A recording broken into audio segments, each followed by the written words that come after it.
Police क्या कर रही है इतने सबके बावजूद भी? 6 महीने पहले गांव वालों का आरोप है कि एक व्यक्ति के साथ ऐसी घटना घटित होती है कि व्यक्ति सोने जाता है, वह चारपाई सहित लापता हो जाता है और 6 महीने बीत जाते हैं, अभी तक उस घटना का कुछ खुलासा नहीं होता कि आखिर उसके साथ क्या हुआ था। इसी वजह से यह सब के सब लोग डरे हुए हैं कि कहीं ना कहीं किसी के भी साथ कुछ भी हो सकता है। इस वजह से कोई बोलना नहीं चाहता। यही बात है ना। बस। और ये जो 6 महीने पहले जो आप बता रहे हैं घटना, ये सही बात है? सच में हुआ था? अरे पूरा मौजा जानता है, पूरा मौजा जानता है। सही है, सत्य है।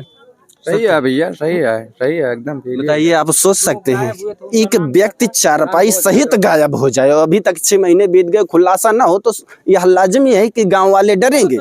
हाँ, और यही वजह है कि गांव का कोई व्यक्ति बोलने को तैयार नहीं है आखिर क्या हुआ था।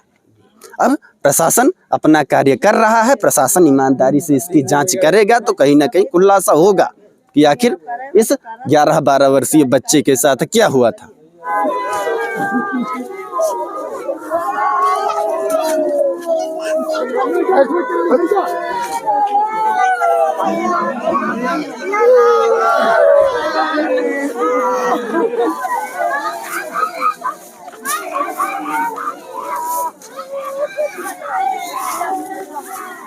किया जा रहा है और पुलिस 3 दिन से बैठी हुई है।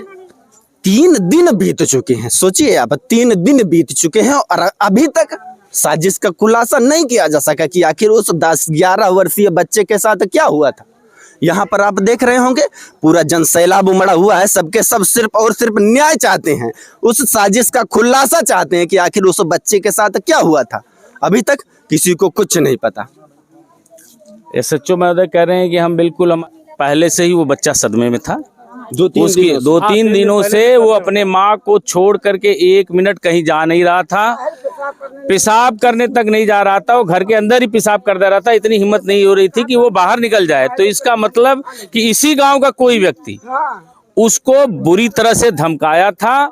उस बच्चा सशंकित था भय से और 1 सेकंड के लिए वो अपने माँ से नहीं हटता था। पीएम हो गया, इसका पोस्टमार्टम हो गया कि सब सिर्फ और सिर्फ न्याय की मांग कर रहे हैं। न्याय की मांग है बस। 3 दिन बीतने वाला है, 3 दिन, और अभी तक अपराधियों का खुलासा नहीं किया जा सका कि आखिर बच्चे के साथ क्या हुआ था। बाकी मैं हूं नेत्र त्रिपाठी, आप देख रहे हैं अवधि भारत।